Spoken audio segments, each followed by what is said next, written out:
मेरे सभी भक्तों को मेरा सादर प्रणाम। मैं नित्य प्रतिदिन की तरह आज भी ज्ञान की चर्चा में अपने सभी सहयोगियों के साथ सम्मिलित हो रहा हूं और उम्मीद करता हूं कि इतने दिन में जो भी हम लोगों के बीच बातें हुई, चर्चाएं हुई, वार्तालाप हुआ, तर्क हुआ, जो हमारा ये काफी समय से ज्ञान की चर्चा चल रही है, उससे हम लोगों ने कुछ सीखा है और उम्मीद करते हैं कि आगे भी सीखते रहेंगे। और इस तरह से हम अपनी उस नैतिक जिम्मेदारी का निर्वहन कर रहे हैं जो प्रभु ने मुझको दी थी। प्रभु ने मुझे ज्ञान दिया था, उस ज्ञान को हम समस्त समाज में फैलाने का प्रयास कर रहे हैं और उम्मीद करते हैं कि इस ज्ञान को समझने के लोग प्रयास करेंगे और अपने जीवन में उतारेंगे, क्योंकि ज्ञान ही ऐसी चीज है जिसके द्वारा समाज को बदला जा सकता है, संस्कारों में परिवर्तन लाया जा सकता है और लोगों की सोच बदली जा सकती है। ज्ञान का प्रकाश फैलेगा, अज्ञानता का अंधकार अपने आप दूर होगा और लोग सजग होंगे, जागरूक होंगे और ईश्वरवादी भी होंगे। कम से कम इस विषय में सोचेंगे कि हम जो करते हैं उसका हमें फल मिलता है, हमें अपने कर्मों का फल तो भोगना ही पड़ता है। हम जो भी करेंगे उसका हमें हिसाब किताब देना पड़ेगा, बिना हिसाब किताब दिए कोई रह नहीं सकता। अगर ये धारणा आ जाएगी तो लोग अपने आप को कम से कम संयमित करेंगे और अच्छा से अच्छा कार्य करने का प्रयास करेंगे, दुष्टता कम होगी, अच्छाई फैलेगी, एक अच्छी समाज का निर्माण होगा। इसलिए ज्ञान का प्रकाश फैलाना बहुत जरूरी है और ये किसी एक व्यक्ति से नहीं होता, इसमें सबका सहयोग चाहिए। उसी सहयोग की उम्मीद के साथ हम इस ज्ञान की चर्चा में सम्मिलित होते हैं और ये चाहते हैं कि ज्यादा से ज्यादा लोग इसमें सम्मिलित हों। न सम्मिलित हों तो वीडियो के माध्यम से देखें, सुने, मनन करें, पहले अपने को समझाएं और जब खुद समझ लें तो आगे वाले को समझाएं। और किसी भी बात को, मैंने पहले भी कहा था, किसी की बात को तभी मानो जब उसको अपनी तर्कों की कसौटी पे खरा कस लो कि खरी उतर रही बात की नहीं उतर रही, बात सत्य है कि नहीं। किसी की कही बात को एकदम नहीं मानना चाहिए, उसका आकलन करना चाहिए, जो बात कही ये सही है कि नहीं, इसके बाद उसको अपने जीवन में उतारो। तो आज हमारा विषय है कि प्रभु किस मनुष्य की कभी सहायता नहीं करते, किस तरह के मनुष्य की प्रभु कभी सहायता नहीं करते, ये आज का हमारा विषय है। इसमें सोचने वाली बात है, मैं इस विषय को इसलिए लेकर आया हूँ कि लोग उम्मीद करते हैं कि भगवान हमारी मदद करें। जितने भी लोग आस्तिक हैं वो ये चाहते हैं कि ईश्वर हमारी मदद करें, लेकिन ईश्वर किन लोगों की कभी मदद नहीं करते। इसलिए आज का विषय महत्वपूर्ण हो जाता है कि भाई ईश्वर तो सबके लिए है, सबके पास है और सब ईश्वर को मानते हैं, ईश्वर सबको मानता है, फिर वो किसी की मदद क्यों नहीं करेंगे। इसीलिए आज का विषय है कि प्रभु किस तरह के मनुष्य की कभी मदद नहीं करते। इसका मूल उत्तर जो है वो है अहंकारी। अहंकारी मनुष्य की प्रभु मदद कभी नहीं करते, क्योंकि जिसके मन में अहंकार होता है उसको अपने बाहुबल पे भरोसा होता है, अपने ज्ञान पे भरोसा होता है और जब उसे अपने बाहुबल, अपने ज्ञान, अपने प्रभाव, अपने धन, इन पर भरोसा होगा तो अगर ऐसे में प्रभु उसकी मदद कर देंगे तो उसका अहंकार और बढ़ जाएगा और यह अहंकार विनाश का कारण बनेगा। अहंकार ही था जो रावण को विनाश के पथ पर ले गया, अहंकार ही था जो कंस के पास सत्ता थी, सेना थी, फिर भी उसको उसके समापन की ओर ले गया। तो अहंकार से ही दुर्योधन का अंत हुआ। अहंकारी अगर ना होता, अहंकार ना होता तो दुर्योधन का अंत नहीं होता, अहंकार नहीं होता तो कंस न मारा जाता, अहंकार न होता तो रावण का कुल न समाप्त होता। तो अहंकार व्यक्ति को मृत्यु की ओर ले जाता है, बंधन की ओर ले जाता है, जबकि भक्ति व्यक्ति को मोक्ष की ओर ले जाती है, मुक्ति की ओर ले जाती है। अहंकारी व्यक्ति कभी किसी की मदद नहीं करता क्योंकि उसको लगता है कि हम तो सर्वगुण संपन्न है। ऐसे व्यक्ति कभी किसी की मदद भी नहीं करते। तो जो व्यक्ति अहंकारी होता है उसकी ईश्वर इसीलिए मदद नहीं करते कि वो ऑलरेडी अपने अहम में डूबा है कि मेरे पास धन है, ताकत है, बल है, ज्ञान है, हमारे पास तो सब कुछ है। तो ईश्वर अगर ऐसे मदद कर देंगे तो अहंकारी का अहंकार और बढ़ जाएगा और निश्चित रूप से उसके विनाश का कारण बनेगा। इसलिए प्रभु अहंकारी की मदद कभी नहीं करते।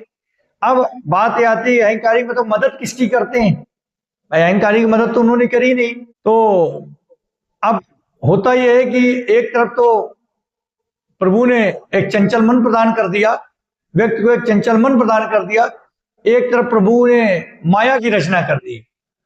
ये दोनों जब मिल जाते हैं, एक तरफ माया की रचना, एक तरफ चंचल मन, तो व्यक्ति इन्हीं में घूमता रहता है। चंचल मन होने से उसका मन तो चंचल है और माया की रचना है, तो ऐसे बंधन में उलझ जाता है कि वो प्रभु को याद ही नहीं कर पाता। तो प्रभु मदद किसे करेंगे। अगर कोई कहता है प्रभु ने हमारी मदद नहीं करी तो उसे सोचना, उसे मदद मांगी कब है भाई? ये मदद मांगेगा तभी तो कोई मदद करेगा। और प्रभु को मदद के बदले में कुछ नहीं चाहिए। किसी के सोचना कि उन्हें सोना चांदी के चढ़ावे चाहिए, छप्पन भोग चाहिए, या बड़े बड़े हार, मोतियों के हार चाहिए, या फूल माला चाहिए, या बहुत बड़ी भक्ति चाहिए। ईश्वर को ये सब नहीं चाहिए, प्रभु को ये सब नहीं चाहिए। उनके लिए सोने चांदी के हार बेकार हैं, चढ़ावे बेकार हैं, छप्पन भोग बेकार है। उन्हें क्या चाहिए? ये सब दो या न दो, उन्हें चाहिए भक्ति, श्रद्धा। यानी अगर आपने श्रद्धा के साथ उनको आधा दाना चावल भी चढ़ा दिया, एक फूल भी चढ़ा दी, फूल के एक कली चढ़ा दी, तो आपके हो गए। उन्होंने आपकी भक्ति स्वीकार कर ली श्रद्धा से। श्रद्धा से कोई भी चीज जो आप उन्हें अर्पण करोगे वो स्वीकार करेंगे। लेकिन बिना श्रद्धा के आप उनको चाहे सोना चांदी दो, चाहे चढ़ावे दो, चाहे छप्पन भोग दो, और चाहे जितनी धन दौलत दो, वो स्वीकार नहीं करेंगे। प्रभु उसी को मिलेंगे जो श्रद्धा के साथ उनकी भक्ति करेगा। यानी प्रभु की मदद अगर पानी है तो आपको प्रभु को पाना है तो श्रद्धा के साथ भक्ति करनी पड़े। श्रद्धा के साथ, उस श्रद्धा में कुछ भी चढ़ाओ, भले एक बूंद जल का ही चढ़ा दो, लेकिन श्रद्धा के साथ, तो प्रभु जरूर मदद करते हैं। लेकिन जब भक्त उनको पुकारेगा तब। अगर भक्त पुकारेगा, भक्त श्रद्धा के साथ भक्ति करेगा, तो प्रभु अकेला नहीं छोड़ते उसको। अहंकारी मनुष्य संसार में अकेला होता है, लेकिन भक्त कभी अकेला नहीं होता।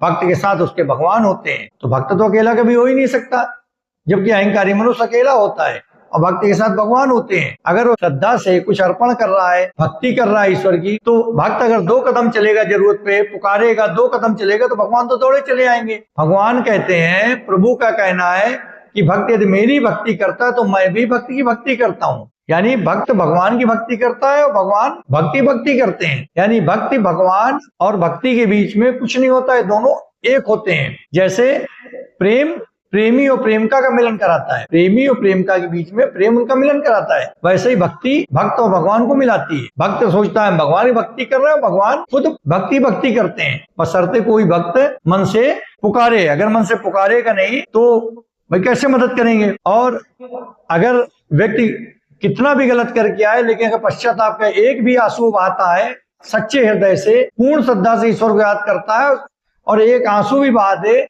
तो उस एक आंसू में उनका तन बदन, प्रभु का सारा शरीर सराबोर हो जाता है उस एक आंसू में। और वो अपने भक्त की जो भी गलतियां हैं उनको माफ कर देते हैं। जो भी गलतियां हो, चाहे इतनी गलतियां करके आए, अगर वो पूर्ण श्रद्धा से पूर्ण भक्ति के साथ पश्चाताप कर ले, उसका एक आंसू भी बह जाए, तो भी भगवान उसको माफ कर देते हैं। तो सवाल ये आता है कि अगर भगवान ने ऐसे माफ कर दिया तो फिर कर्म विधान, विधि विधान जो बने, कर्म रीति रिवाज, फिर इनका क्या? तो इनका मतलब ये है कि जब व्यक्ति अज्ञानी होता है तो ये सारी चीजें उस पर लागू होती है। जब वो ज्ञान का प्रकाश फैलता है, भक्ति का प्रकाश फैलता है, ज्ञान का प्रकाश फैलता है और सच्चे अर्थों में भगवान की भक्ति करने लगता है, तो ये विधि विधान, कर्म कांड जो भी है, ये ज्ञान के उजेले में छुप जाते हैं। यानी ये ज्ञान के उजेले में ये कर्म, विधि विधान, कर्म कांड सब छुप जाते हैं। अगर व्यक्ति सच्चे अर्थों में, सच्चे मामलों में, सच्चे हृदय से भक्ति के साथ एक आंसू भी पश्चाताप का बहा दे, तो भगवान उसके गलतियों को माफ कर देते हैं और उससे स्वीकार कर लेते हैं। तो इसका मतलब क्या है कि हमें पूर्ण मन से, पूर्ण श्रद्धा के साथ भक्ति करना चाहिए। अगर हम पूर्ण मन से, पूर्ण श्रद्धा से भक्ति करते हैं तो हमारी मदद ईश्वर जरूर करेंगे। जैसे सुदामा गरीब थे, भगवान ने धन भी दिया, दर्शन भी दिए। मीराबाई को भगवान ने स्वीकार किया, गरीब सुदामा को स्वीकार किया। तो जिनके पास कुछ नहीं था उनको भी प्रभु ने हृदय से लगाया। और उधर कंस को देख लो, रावण को देख लो, दुर्योधन को देख लो, उनको तो हृदय से नहीं लगाया क्योंकि उनके पास सब कुछ था। यानी प्रभु को गरीबी अमीरी से मतलब नहीं है, प्रभु को मतलब है तो भक्त की श्रद्धा से। वो अगर भक्त की श्रद्धा के साथ भगवान को याद करता है, भगवान की भक्ति करता है श्रद्धा के साथ, ढोंग नहीं कि चढ़ावा तो चढ़ा रहा है, श्रद्धा है नहीं। चढ़ावा तो खूब जेवरात चढ़ा रहा है, खूब मीठे पकवान खिला रहा है, लेकिन श्रद्धा नहीं है। अगर श्रद्धा नहीं तो प्रभु की दया नहीं, प्रभु का साथ। अगर श्रद्धा है तो कोई ये नहीं कह सकता हम गरीब हैं इसलिए भगवान ने हमारी मदद नहीं की। भगवान ने जब सीधे कहा कि तुम एक दाना चावल, एक कली, एक फूल और ये भी ना हो तो पश्चाताप का एक आंसू। अगर आपके पास कुछ हम नियत थे, आपका कुछ भी नहीं है तो पश्चाताप का एक आंसू। यानी आप भगवान को याद करोगे, भगवान आपके पास जरूर आएंगे। अहंकार, इसीलिए कहते हैं अहंकारी मनुष्य का पतन निश्चित है। रावण तरीके का वध हो गया दुर्योधन तरीके चले गए, कंस तरीके चले गए। अहंकारी का पतन होता है। अहंकार बंधन है, भक्ति मुक्ति है। अहंकार बंधन है, भक्ति मुक्ति है। इसीलिए कहते हैं अहंकार बंधन है और भक्ति मुक्ति है। तो ईश्वर को हम ज्ञान की चर्चा में समझाने का प्रयास कर रहे हैं कि हमें चढ़ावों पे ध्यान न देके, आडंबरों पे ध्यान न देके, हमें अपने सच्चे हृदय से प्रभु की भक्ति करनी चाहिए और प्रभु के शरण में जाना चाहिए। प्रभु के शरण में जाने से क्या होगा? हमको मोक्ष मिलेगा। अहंकार में डूबे रहेंगे तो बंधन मिलेगा। तो हमें सबसे सरल रास्ता क्या है कि हमें भक्ति में लीन हो जाना चाहिए, श्रद्धा के साथ भक्ति प्रभु करनी चाहिए और बाकी भगवान पे छोड़ देना चाहिए। कभी भी परेशानी में हो तो पूर्ण श्रद्धा के साथ भगवान को याद करो। भगवान तो भक्ति पर दौड़े चले जाते हैं। यही तो उन्होंने कहा कि यही फल तो मैं मिटाना चाहता हूँ। जो भक्त को लगता है मैं भगवान हूँ, भक्त को लगता है मैं भगवान हूँ, लेकिन मैं भक्त की भक्ति से ज्यादा मैं भक्ति करता हूँ। जितना भक्त मेरी भक्ति करता है, यानी जितना भक्त प्रभु भक्ति करते हैं, उससे ज्यादा प्रभु भक्त की भक्ति करते हैं। और यही वो बताना चाह रहे हैं कि भक्त मेरी भक्ति करता है, मैं उससे ज्यादा भक्ति करता हूँ। अगर भक्त मुझे याद करेगा मुसीबत में, पूर्ण श्रद्धा से, पूर्ण भक्ति के साथ, वो 2 कदम चलेगा तो मैं तो दौड़ा उसके पास चलाऊंगा। जैसे सुदामा के पास आ गया, मीरा के पास आ गया। तो इसलिए हम लोगों को अपनी सोच बदलनी होगी और हमें ईश्वर में श्रद्धा, ईश्वर में भक्ति, ईश्वर की भक्ति में लीन होना होगा। ईश्वर की भक्ति में लीन होना होगा और ईश्वर को याद करना होगा, ईश्वर को बताए रास्तों पर चलना होगा, अपने को मोक्ष तक ले जाना होगा। यही ज्ञान का अभिप्राय है। इसीलिए मैं ज्ञान चर्चा आयोजित करता हूँ और उम्मीद करता हूँ कि आज आपने समझा होगा कि प्रभु किस व्यक्ति की सहायता नहीं करते, किस तरह के लोगों की सहायता नहीं करते और किस तरह के लोगों की सहायता करते हैं, कितनी सहायता करते हैं, कैसे करते हैं, किस तरह भक्ति करनी चाहिए। और भक्त भगवान को, भगवान और भक्त भगवान के बीच में, भक्ति के बीच में कोई नहीं है। और आज इसी के साथ हम ज्ञान चर्चा समाप्त कर रहे हैं। ओम नमः शिवाय। जय बोल।